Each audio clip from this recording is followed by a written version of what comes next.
goodness, 谢谢你们. Thank you. So I am Pat Premick. I have a Chinese name, Pan Wenqi, and my university gave that to me when I entered China. How much time do I have? As much time as you want. Traditionally, people go 20, 30 minutes. Okay, perfect. So I will give you a very short idea of how I even got into missions. You can go to the next slide.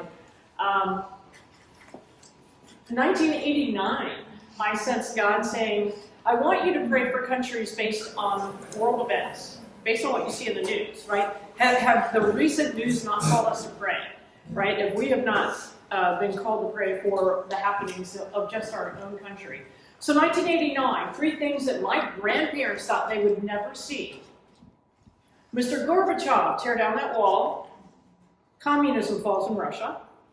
The Berlin Wall is taken down between East and West Germany.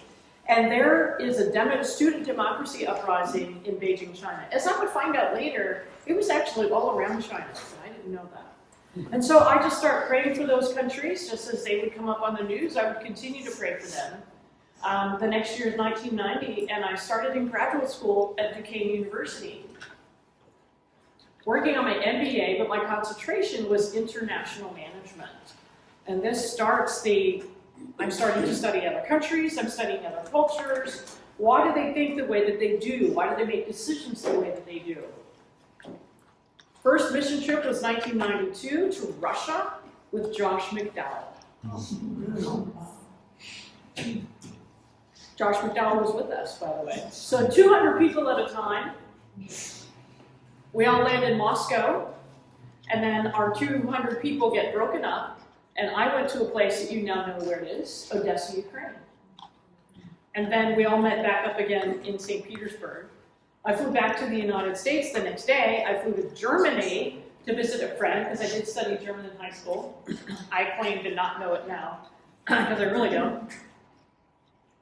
So in 1992, at the age of 30, I've now gone to 2 of the countries that I had been praying for, which is pretty crazy. And that was when I got my first passport. And then in 1999, a parachurch ministry from the church that I was attending in that time was doing another prayer walking trip to China. And I sensed that I was supposed to go. And so I went on that trip, and we were in Beijing, prayer walking, and then we took a very, very, very long train ride to this place called Chengdu. It was 1999. 1999. And then we went to Lhasa, Tibet. We were actually doing some contract negotiations for a medical project that we were working on. And so it was honestly just that trip that I sensed the Holy Spirit saying, this is what I want you to do, where I want you to go. But I'm like, I don't really know what to do with that. So what do we normally do? We fight with God, right? Because I don't know what to do next. So I decided I would go back the next year. We were actually kicking off that medical project. And it would be diagnosing and treating congenital heart disease. And so this is a hole in the heart. And so they would eventually bring Tibetan doctors, Chinese doctors to Children's Hospital of Pittsburgh for training. Children's Hospital of Pittsburgh was my very first job as an engineer. And so that second trip was, okay, God, you really want me to do this? And he says, yes, I do. And so it would take me till 2009 to get to China. So 89, I start praying. 99, I go for the first time. 2009, I finally get there. But here's who God is, right? I'm a pretty different person 20 years later, right? I've got another couple of decades of business experience. I've got another degree. I've got white hair going on, which I did start early, by the way. But here's the thing. In China, you cannot proselytize to someone under the age of 18. Well, in 1989, my friends were 3 years old. 1999, they were 13 years old, still can't talk to them. By 2009, and by the time I get done with lots of language, full-time university, Monday to Friday, 8:30 to 12, 3 afternoons a week with a private tutor. To not sound stupid, right? This is our language. I'm finally able to start discipleship in Chinese. Those people are now in their mid-20s. And so I learned how to tell this story in Chinese, and they would just have tears in their eyes. They're like, you were praying for my country before I was even born. Let that settle. Like, I'm Pat Premick from Pittsburgh, Pennsylvania. I am happy and content being this petite Presbyterian piano-playing person, right? But God says, no, I'm going to pick you up, and I drop you over into Chengdu, China. And so, again, it was a blessed time. Doing discipleship with young professionals, and again, first-generation Christians. So they're in a little underground house church. It's the only Christians that they know. At that time, there's not a lot of Christian music. There's not Christian books. Obviously, it's a communist culture. And so I'm doing discipleship and using a book called Greg Ogden's Discipleship Essentials in Chinese. And I ended up modifying what I was doing so that we're not just studying the Bible. Because this is first generation. They don't know what it means, right? They don't know what it means to work and act and be like a Christian. This is now, we're going to alternate each week, studying the Bible, studying our chapters, and then the next week we're talking. The rubber's meeting the road. What does this mean in my life? What does this mean for my arguments with my family, with my roommate? How do I be a Christian at work? And because there's no one ahead of them, right? We have an environment, we have these wealth of resources around us. And we certainly, it's a different generation that I have than what Jocelyn has. That was a normal environment for America. That is not normal for them. So when you talk about that seed going in, you got to have a lot of resources or it is going to be plucked out very quickly, very easily. Oh yeah, we haven't moved to pictures. That's okay. You tell me. Hey, we go with the flow. Okay, it's all good. Go ahead. Yeah. All right, so these are a model of I did about 5 different discipleship groups. If we would go through the whole time, it would take about 3.5 years. Because we'd take time off in the summer, take time off at Christmas and their Chinese New Year. Go ahead. I think this was the last Christmas party that I had in my house, where I was then going to be telling them I was planning on leaving. It was so hard. Go ahead. And so this person and this person are married. She's from Chengdu, and they live in the city where I will be moving to in Thailand. And so one of the incredible things that's happening is I will be rejoining with my own organization and some of the people from my own team. Because if we were missionaries in China and still that way, they're in Thailand now. Sans me, right? So I'm actually on loan to another organization in Taiwan because they're sponsoring my visa. Unbeknownst to me, there were a few more strings attached to that visa than I knew, but that has been what it's been. So these are just some of the leaders of their church that we were investing in. We were doing retreats with them. Go ahead. This is my family. So this is younger sister, older sister, Coconut. So if you've seen my newsletters, you know my buddy with Coconut. Coconut just turned 10 last month. I'm still her best friend. And now I'm her younger brother's best friend. Even though I've spent hardly any time with them physically because I haven't been there. And so the reality hit. It took us almost 4 years to meet again. They were the last people that I was with before I left the country because of COVID, right? I had a planned exit. I planned on leaving at the end of March. God had clearly, the signs were all there, right? We as Christians are supposed to know and be able to read the seasons and the times. What season is it? What time is it? And it was very clear things were ending in China, right? Xi Jinping, lifetime, no limits, no term limits on him. The other thing that happened in 2017, 2018 was the Religious Affairs Bureau had been provincial level, which means Allegheny County, whatever, Butler, oh, maybe a little bit tighter, Swamaba. And so it just wasn't an organized thing. When it went from the provincial level to the federal level, it became very serious. Interrogations are starting. We're starting to hear people from these various areas are getting blocked coming back into China. And then it started getting closer and closer and closer, and it's literally all around me. All around me. In my complex, in my building. This family. Company raided behind me. Teammates, company raided. Chinese American interrogated. She gets out and calls my friend and says, get out now. He booked a flight that afternoon to leave the city.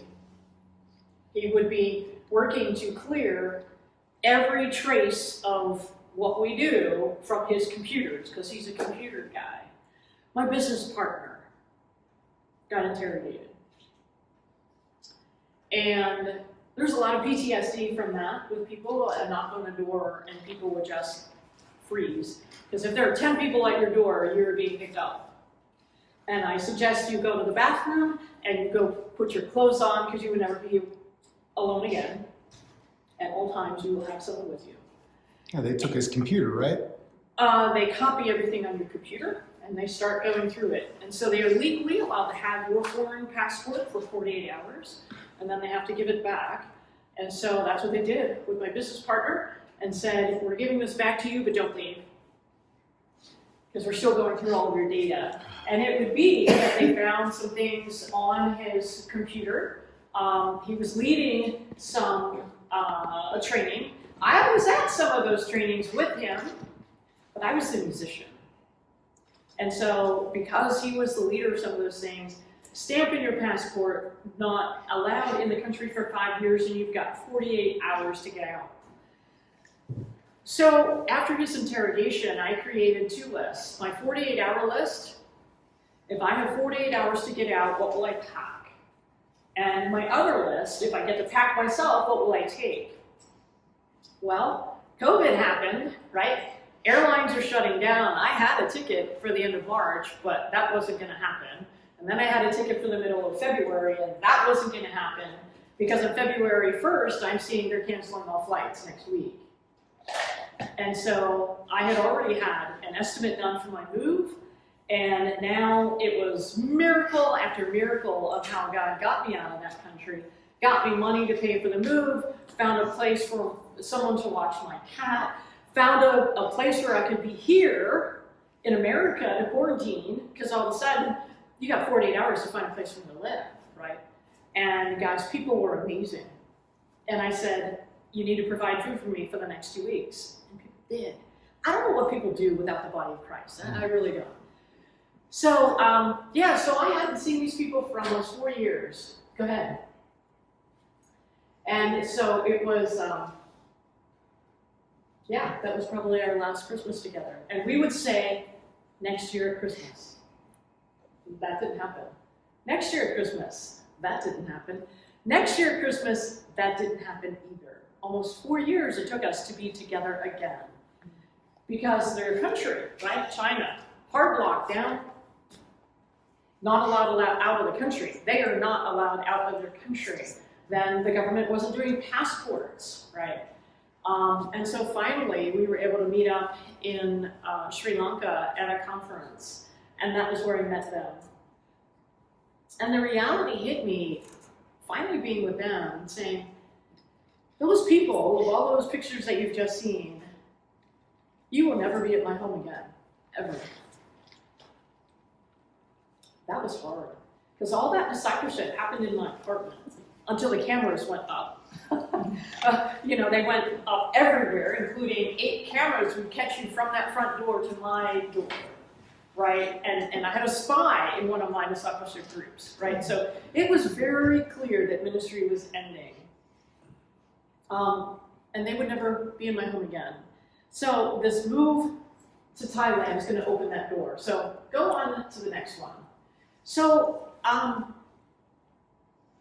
I knew that the Holy Spirit kindly told me that I was leaving China before everything started to fall apart. So God had already turned my heart, because if you would have said to me before, you have to leave in 48 hours, I would have said, well, just rip my heart out, I can't do it.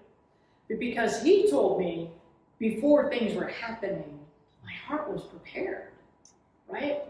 And so I knew months before my business partner got interrogated that I was leaving China. I had it planned out, like 2 years later. God, so good. So it was very clear that it was going to be Taiwan. But again, it had to be with another organization. Mesa Global isn't there, EPC isn't there with a team, or a foundation or a platform, because you have to have that letter. We're inviting this person to be a part of our organization. And so I'm with the Evangelical Alliance Mission team on their team. And so as a religious worker, I am actually a legitimate religious worker. I don't have to hide, right? The government thinks if you are a missionary in Taiwan, your work should be happening inside a church. Now, to those of us that have come from China, we're used to hiding, right? And they're like, no, we want to see you now. I'm like, okay.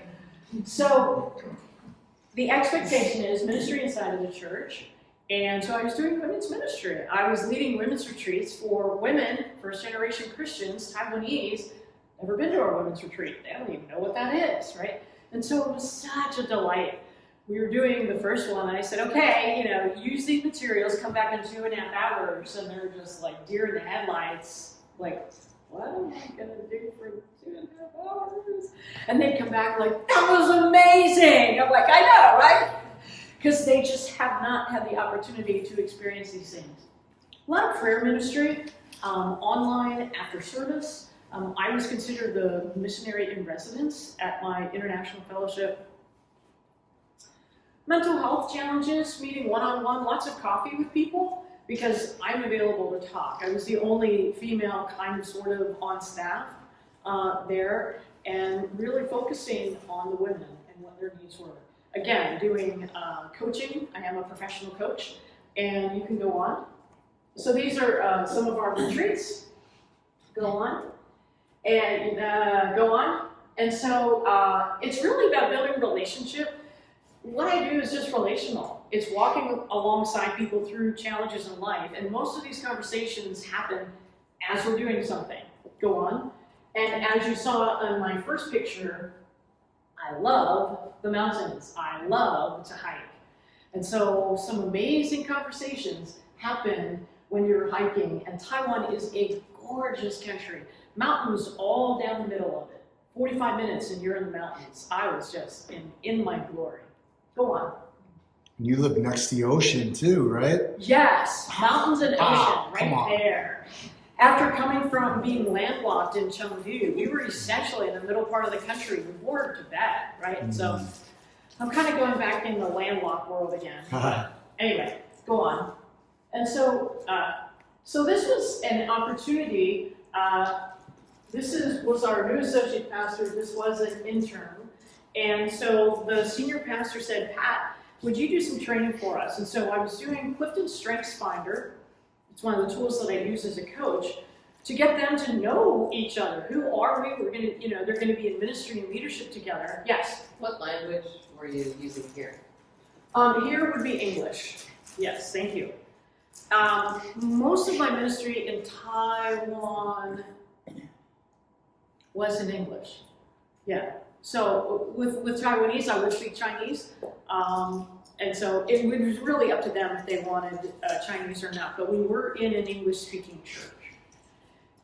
And so the pastor asked me to come back again 6 months later if they had a little bit of time to be bumping into each other, right? And so what a privilege to be able to do that. So I was serving at the church, helping do some leadership development with the church, which is a wonderful opportunity. Go ahead.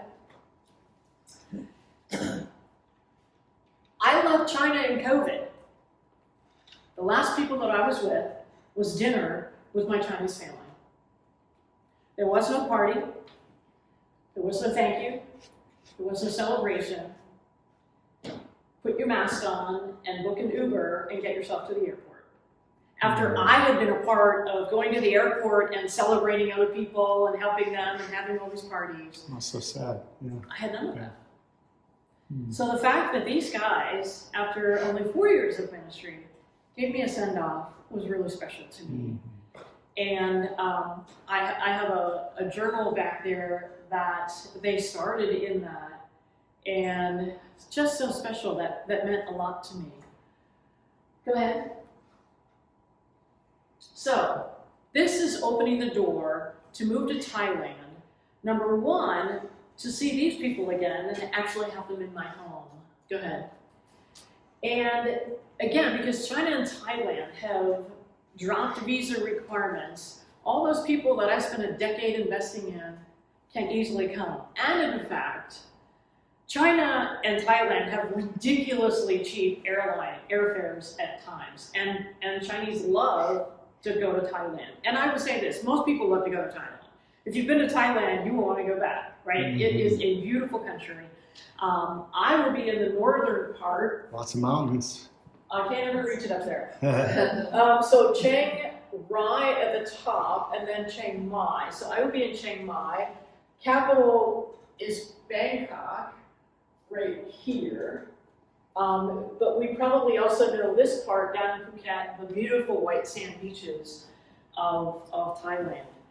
So the opportunity for ministry, again, with the people that I've known, because of how China did COVID, there are a lot of Chinese people that left because it was so harsh.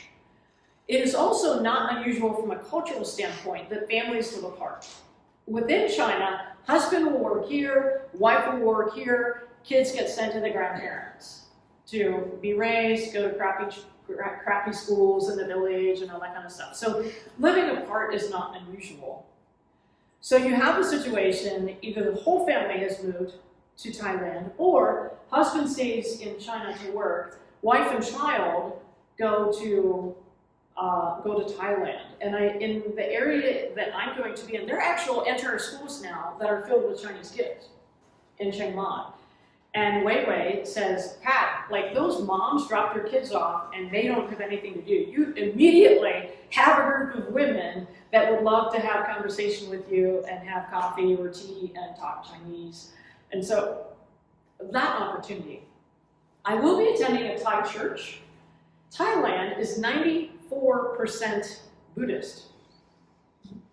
94% Buddhist. To be Thai is to be Buddhist. 4.5% Muslim, 1.5% everything else. So it is less than 1% Christian, which is really stunning because, as I said, there are a lot of missionaries in Thailand. But it's the base of Asia ministry. They are there as just to be in Asia to go out to other places. They're not there to minister to the Thai. So I want to minister to the Thai. I've been there 20 times. It's about darn time that I learned the language more than a couple of words. So I will be studying Thai. It is another tonal language. They have an alphabet. Whew! Chinese does not have an alphabet, right? So I at least have that going for me. But, so, I mean, Chinese is a level 5 language. I think Thai is a level 4. So it is still a very difficult language. So you can pray for me on that my brain can handle this. I don't know if my brain can handle English, Chinese, and Thai at the same time. We'll see for that. You got it. You know, this is a God thing.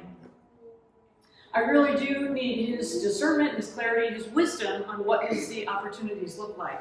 So I do want to go to a Thai bilingual church because when the country is 94% Buddhist, you are not actually going to run into a Thai Christian, right? And I want to talk to them. I want to know, how can I come alongside you and help, right? How can a foreigner come and help you and support you? But I also want to have a place where I can feed Thai into, right? If you have any interest, I want a Thai church to be able to send them to. And to get my ears to start to hear Chinese language, Christian language, the other C word, Christian language in Thai, right? And yeah, still working on raising additional funds because I have not been to my churches for 5 years. That was a really long time.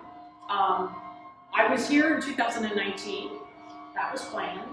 And then I was going to quickly, go to Taiwan in 2020.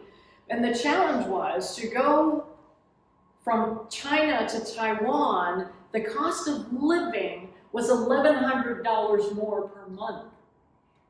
That's the cost of living. Literally, there's a site that does this cost of living comparison, apples to apples, chicken to chicken, petrol and all of these things. And so I had to raise a lot of money. Most of it came in the form of a one-time gift, right? Which for us, we divide over 24 months.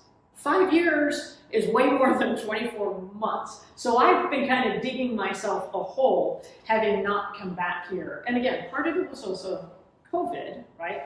So we all lost a year plus on that. So I have had a little bit deeper hole to dig out of than I normally have. I'm normally back in the States in 2.5 years, which will be, again, my next rotation. And again, the company used to be named United World Mission, and Lisa Anderson Umana, but we're actually in the same organization, right? Because United World Mission, Latin American Mission came up under us. We have another one, Overseas Council, which is seminaries around the world, came under us. And so we've had all of this conglomeration, and so now we are one name, and so we are Mesa Global, and this, it has really described what my life is and my ministry is. Being around the table, being in relationship with people, right? Walking alongside life with them. I'm not the evangelist, right? I am the person that, let's get to know each other. Right? Let's go play badminton together, pickleball. I actually love Muay Thai. Do you know what that is? Thai boxing. All right. So like kickboxing. So Wei, my teammate, takes me and she's like, "How are you so good at this?" I'm like, "I do cardio kickboxing every single week." And so it was just like, apparently I love to hit things too. That's pretty cool. Nice. Yes. So again, all the people there are Chinese. I don't know why. And so just finding different ways to meet people and build relationship, right? To be that safe space. We heard it from Pastor Chris this morning, to be that safe space, to walk alongside people in these challenges of life, because we have something, we have a foundation, we have hope, right, that other people don't have. They've got to make all of this penance to all of these gods, oh my gosh, in Thailand. And so that is where I am. And that number was $1,800 a month. We're now down to probably under $1,000 a month. So how that gets worked out, I don't know. I've been doing this for 15 years. God has always made a way, so I do have a plan B of cutting some things, but hoping not to, but we'll see, because it's in His hands. We'll make a way. And I'm just so excited. You guys, okay. Memorial Park, you're amazing. And so I had to think, because Ryan kept saying 15 years, and I don't think that's right. It's 13 years. And I remember distinctly because Mr. Creasy, when I'm having my first meeting with him, says, I want to introduce you to someone. And so, hey, Dean, come in here a minute. As we would find out, Grove City grad, Mr. Dean Weaver, Grove City grad, he's a year behind me, but we have a whole bunch of the same friends. I don't know how I didn't know it, right? And so corporately, as a group, you all have been so kind. But then just individually. So I walked into women's, so I'm going to the mission house. Paul helps me move in, thank you. You're welcome. Right, he helped me move in, physically moved my stuff in with me. And says, Pat, here's a calendar of things here at our church. You might really be interested in this women to women. I'm like, okay. So I went the first time. I walk in the door. Kathy Patton is there because I have no idea where I'm going, right? And I'm like, hey, Kathy, how are you? I'm going to the women's meeting. Well, come on, I'll show you where. So she shows me where it is. I walk into the room, and Michelle says, Pat, Premick, we are so happy to have you here. And then she says, and you probably don't know who I am. I'm like, I don't. I had no idea who she was. But I really needed that welcome. From a total stranger. What was it in me that needed to say, Pat, you're known. And I hear from people, Pat, I love your videos. Well, that's because of this guy, right? And what he does to keep us cared for. I'm on, not all the time, because your prayer meetings sometimes are starting at my 11 p.m. at night. Start at 11 p.m. You don't need to see me yawning, but it'll be a little bit easier when I move to Thailand. And just to have prayer from you all, right? I'm just going to say every church is not like you guys. So, yeah, so I appreciate it. So I'm done talking. What kind of questions do you have? And I'll just wipe my tears. I have one. I don't Yes. know if you said it this morning because I missed that part, but how did you get involved with Memorial Park? Because I am an EPC missionary. By the way, I pay money to EPC. Did you know that? No. I do. So I pay money to them. So part of it goes for a world outreach meeting, which happens every 3 or 4 years, where they gather all of the missionaries around the world to a conference. And so, I mean, everything that we do, we have to pay for. But then the next part is just the services that I get from the EPC. As a part of that, I'm welcome to walk into any EPC church in the country, and potentially in the world as well. And so it was probably connecting from Derek Sipe. Derek Sipe is actually my connection to United World Mission. Because you're business partners in China, right? Yes. Derek Sipe was my very first leader, but then was exiting out before I even got there. But we were friends because I worked with his brother, and I went to church with his brother. And so, but just because I was already validated and approved as an EPC missionary. And so my home church technically is North Park. Yeah, so again, because this is my home presbytery, so trying to get connected, because you all want to see the missionaries, right? And I am Pat Premick from Pittsburgh, Pennsylvania. This is my home. Yeah. You know, Chesapeake and Springdale, Grove City, Duquesne. I am all Pittsburgh, go Steelers. You're us. You are us. Correct. Yes. What type of friction would they be like? I don't know much about Buddhism. I know they worship Buddha, but I don't know much. With them being almost, and the whole nation is Buddhism, it's like you're not a Buddhist. Like, what type of, look down on you, or what type of problem do they have, like, because you're not a Buddhist? That's a good question. I can't say that I know the answers to all of these because I haven't really been there to live. It is different, like I said, I've traveled there 20 times. I have many friends that live there. Their nickname is the Land of Smiles. And so as a culture, they are very welcoming. They are incredibly helpful. I personally have not experienced any rejection from anybody in any of the places that I've been. Now, I haven't been probably overtly Christian or anything like that. But again, But there's religious freedom, right? Yeah, but as a part of their culture,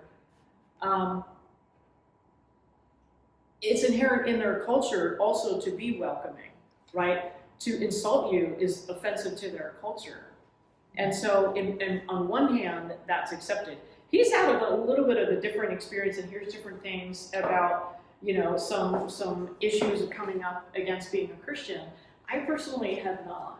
But they're closer to Laos, and they call it the L word because there's Christians there, and it's less friendly there, and that might be the spillover. Might be. Right. So I'm reading a history book on the history of Thailand, not realizing obviously there is British involvement. So the driving side is on this side of the car, Yeah. the steering wheel is on that side, driving on the opposite side of the road. So you can pray for me on that. Yeah. But Laos and Cambodia and China all have had influence into this country. Yeah. Buddhism is very odd. Like, there's not a definitive, here is what it is. It's just this kind of, how do they say this not rudely? It's like this amoeba, because we've studied it a little bit in Taiwan, and there are Christian faiths, and we have some denominational things, but this is what a Christian usually believes. It's not as clear with Buddhism. There's so many other this deity and that deity, and you do this and do that. So it's But they not really as clear. honor the monks, right? They have special spots in the airports for the monks to be Yes. able to hang out. And Yes.